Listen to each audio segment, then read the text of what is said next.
प्रदेश में जो बड़ा राजनीतिक घटनाक्रम देखने को मिल रहा है, पिछले 6 दिन की बात की जाए तो उसमें दीपक जोशी जी का नाम लगातार सुर्खियों में। उसकी वजह यह है कि एक तरफ तो बीजेपी उन्हें लगातार मनाने की लाख कोशिशें कर रही है, लेकिन वो ठान चुके हैं कि वो अब कांग्रेस का हाथ पकड़ लेंगे और कमल को टाटा बाय बाय कहने वाले हैं। कल 11 से 11:30 बजे का टाइम तय हुआ है। पूर्व मंत्री दीपक जोशी जी इस वक्त हमारे साथ जुड़ गए हैं। दीपक जी, स्वागत है आपका INS 24/7 पर। और आपसे समझना भी चाहेंगे कि हालांकि 11 से 11:30 बजे का वक्त आ रहा है जो आपने दिया है कि आप कांग्रेस ज्वाइन कर लेंगे, लेकिन उसके पहले भी कुछ उम्मीद करे बीजेपी या आप पूरी तरीके से उम्मीदें खत्म हैं? हालांकि आप साफ स्पष्ट कर चुके हैं कि अब कोई मुझसे कोई आशा ना रखे। देखिए, एक आदमी एक घर छोड़ के जाता है दूसरे घर में तो कोई नई चीज को लेके तो जाता ही हो। भारतीय जनता पार्टी में जन्म से ही रहा हूँ, जनसंघ भारतीय जनता पार्टी, और मेरा जो जन्म ही जनसंघ के दिए के रूप में हुआ है। इस नाते से मैं ये कह सकता हूँ कि मेरे लंबे समय तक पार्टी में मैंने स्वयं ने काम किया। मेरे पिताजी ने जिंदगी खपा, उन्हीं पिताजी की विरासत की आगे बढ़ाने की जिम्मेदारी मेरे पास थी। मैं ये स्वीकार करता हूँ कि इस विरासत को मैं उस तरह तो नहीं बढ़ा पाया जिस तरीके से मेरे पिताजी जाने जाते थे, लेकिन पिछले कुछ समय से जब से पार्टी का स्वरूप बदला है तब मुझे लगता है कि पार्टी में एक जो नयापन आया है, उस नएपन में बहुत से लोग समाहित हुए, बहुत से लोग असमाहित हुए। लेकिन ना मैं समाहित में था ना असमाहित में था। मैं तो अपने पिताजी के सीधे साधे रास्ते पे चलने वाला रहा हूँ। ना मुझे पद चाहिए, ना प्रतिष्ठा चाहिए, ना किसी प्रकार की आवश्यकता है। मैं तो व्यथित तब हुआ जब मेरे पिताजी का स्मारक, जिसके की शिलान्यास माननीय मुख्यमंत्री जी ने भाजपा संगठन के सभी दायित्ववान नेताओं को, पदाधिकारियों की मौजूदगी में 24 नवंबर 2020 को हाटपिपलिया ग्राम में किया था। 2.5 करोड़ रुपए की लागत से वो बनने जा रहा था।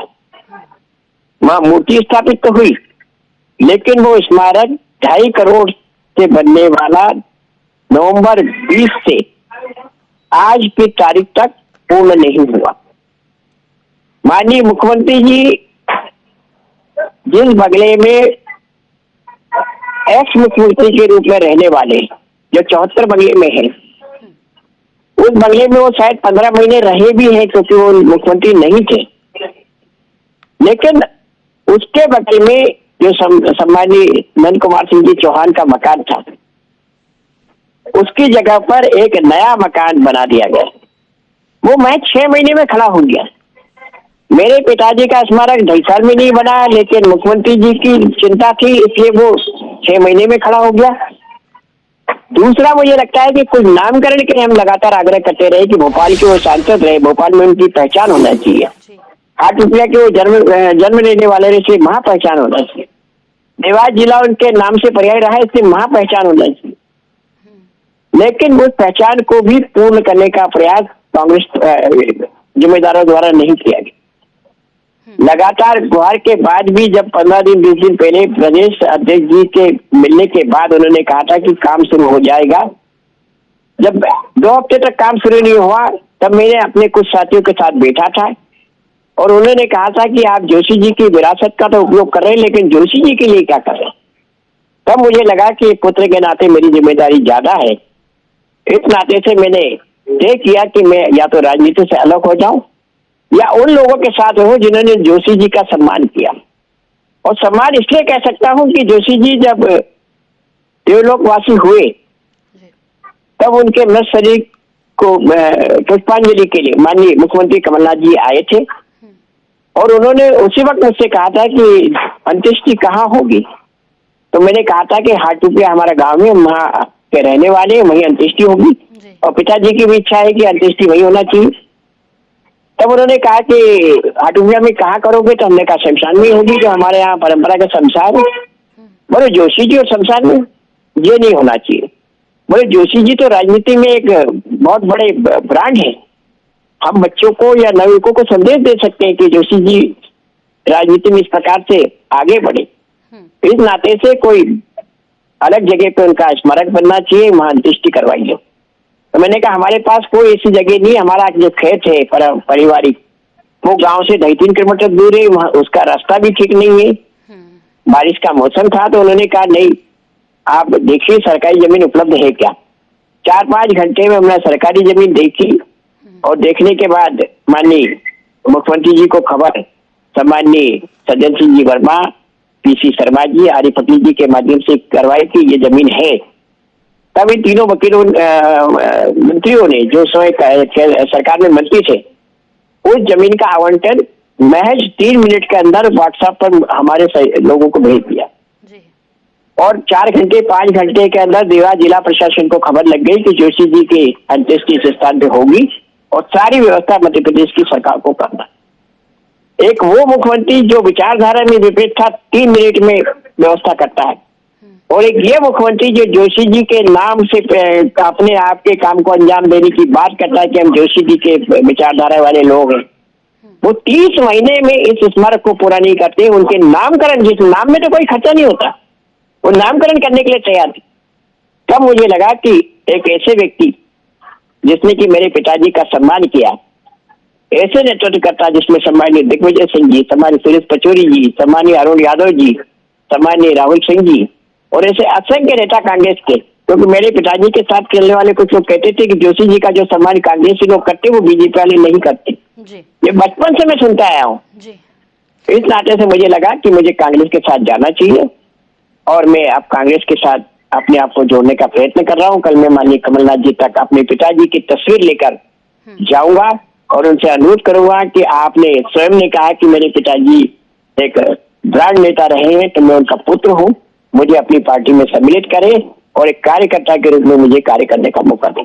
जी दीपक जी, ये बात स्मारक बनाने या अपने पिता के सम्मान को लेकर ये किसी भी पुत्र के लिए प्राथमिकता होती है, आपके लिए भी है जाहिर तौर पर, लेकिन बीजेपी को ये बिल्कुल बात समझ नहीं आ रही कि क्या कारण सिर्फ इतना है कि स्मारक की वजह से ही आप नाराज हैं। मतलब वो जानते तो हैं कि क्या हुआ है, कहाँ उपेक्षा हुई है, वो समझते तो हैं, क्या बस बात इतनी है या कुछ और भी है? क्योंकि सिर्फ स्मारक से तो आप विरासत को आगे नहीं ले जा सकते।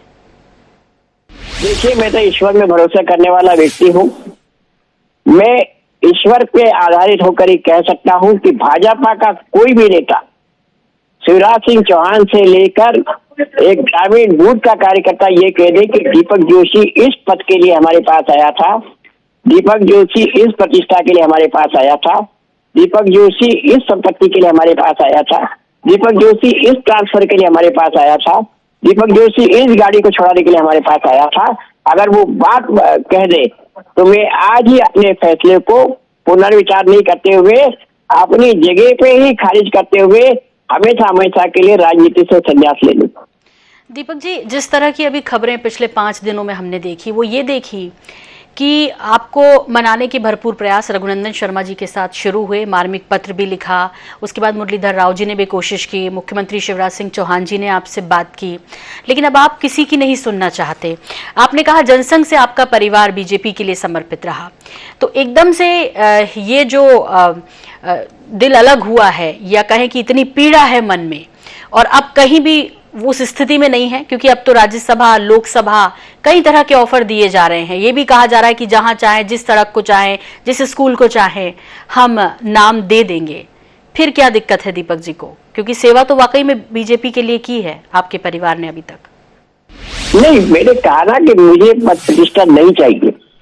मेरे पिताजी के सम्मान को सहेजने की जिम्मेदारी पुत्र होने के नाते मेरी सबसे ज्यादा है, लेकिन इन जिम्मेदारों की भी बहुत बड़ी जिम्मेदारी थी। इन सब ने, मैं तो सभी का कहूंगा जिन्होंने मुझसे संपर्क करने का प्रयास किया, क्या कभी उस परिवार की फोन लगा के पूछा? हमारा राष्ट्रीय नेतृत्व के 2-2, 3-3 लोग देवास आ गए, लेकिन उन्होंने जोशी जी के परिवार को ध्यान नहीं रखा।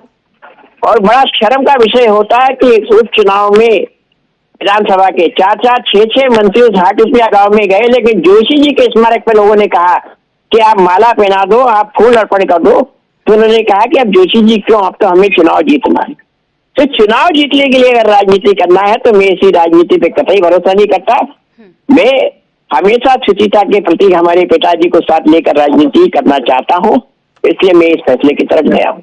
देखिए, जब आप राजनीति में किसी बड़े पद पर रहेंगे, लोकसभा राज्यसभा में रहेंगे दीपक जी, तब भी आप हालांकि कुछ कर पाएंगे समाज के लिए, विरासत को आगे बढ़ा पाएंगे। ऐसा वो कौन सा व्यक्ति है या ऐसा वो कौन है जिसकी वजह से आप बिल्कुल आप बीजेपी में रहना ही नहीं चाहते, बात बिल्कुल आप विश्वास कर ही नहीं रहे?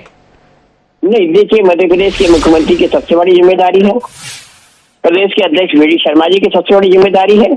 ये दोनों व्यक्ति मैं मानता हूं कि इस चीज के लिए जिम्मेदार है। और मैं तो ये कहता हूं, मेरे लिए नहीं, भाजपा के उन असंख्य कार्यकर्ताओं के लिए जो जनसंघ के जमाने से आज तक काम करते आ रहे, व्यथित है, कहीं ना कहीं अपने आप को टूटा हुआ महसूस कर रहे, कहीं ना कहीं बिखरा हुआ महसूस कर रहे, ऐसे कार्यकर्ताओं की सुध लेने का ईमानदारी से इन्होंने कभी प्रयास नहीं किया। और उसी का परिणाम आज आप देख रहे हैं कि मेरे जैसा परिवार जिसने सालों साल इस पार्टी का साथ लेकर काम करने का प्रयत्न किया, ईमानदारी से, ना मेरे पिताजी पद के पीछे भगे, ना मैं पद के पीछे भगा, लेकिन उसके साथ जब ऐसा व्यवहार हो रहा तो बाकी आम कार्यकर्ता के साथ कैसा व्यवहार होगा ये आप स्वयं आकलन कर सकते हैं। दीपक जी, आखिरी सवाल है आपसे। कांग्रेस में इस तरह की जानकारी बीजेपी में चर्चा है और जिस तरह से मीडिया में खबरें हैं कि कांग्रेस में आप जा रहे हैं, जाहिर तौर पे किसी उम्मीद के साथ जा रहे हैं, किसी वादे के साथ जा रहे हैं, आप खातेगांव से चुनाव लड़ना चाहते हैं। नहीं, देखिए, मैं अभी जो राजनीति का ट्रेंड आया उसमें लगता है कि एक पार्टी से दूसरी पार्टी में जाता तो किसी चीज को लेके जाता है। मैं पहले भी कह चुका हूं और आपको भी कह देता हूं या सबको कह देता हूं आपके माध्यम से कि मैं कांग्रेस में रहकर आगामी चुनाव में किसी सीट से चुनाव नहीं लड़ूंगा, क्योंकि आज 4 साल महज 6 महीने 8 महीने बचे हैं। कांग्रेस का वो कार्यकर्ता जो 4.5 साल से कांग्रेस के लिए मेहनत कर रहा है, उसका हक में छीनूं, उसके हिस्से की जो उसने श्रम किया, परिश्रम किया, उस हिस्से को काट कर मैं वहां पर बैठ जाऊं, ये मुझे कतई उचित नहीं लगता। लेकिन हाँ, मुझे लगता है कि अगर पार्टी को लगता है कि दीपक जोशी की कई उपयोगिता है तो मैं बुधनी क्षेत्र में चुनाव लड़कर माननीय शिवराज सिंह चौहान के समक्ष चुनाव लड़ना चाहता हूं। पार्टी अगर मुझे लड़ाएगी तो मैं वहां से चुनाव लड़ूंगा। ठीक है, तो दीपक जी जो है वो सीधे चुनौती देने के मूड में है, दरअसल ऐसा लगता है। दीपक जी, फिलहाल बहुत शुक्रिया हमें वक्त देने के लिए, हमसे जुड़ने के लिए दीपक जी। और कल 11 साढ़े 11 बजे का इंतजार रहेगा जाहिर तौर पे। शुभकामनाएं आपको इसके लिए। और दीपक जोशी जी, पूर्व मंत्री मध्य प्रदेश, हमारे साथ जुड़े थे और बेहद आहत हैं, पीड़ित कहें या कहें पीड़ा से भरे हुए हैं। उसकी वजह यह है कि उन्होंने कहा कि मेरे पिता के लिए जितनी चिंता पार्टी को करनी चाहिए थी, यानी बीजेपी को करनी चाहिए थी, क्योंकि जनसंघ से मेरा परिवार बीजेपी से जुड़ा रहा, तब से हम जुड़े रहे, लेकिन वो सम्मान नहीं मिला जो कुछ समय में ही कांग्रेस जब सत्ता में आई वो समय में कांग्रेस ने दिया, और इसीलिए अब मैं कांग्रेस का कार्यकर्ता बनने जा रहा हूं।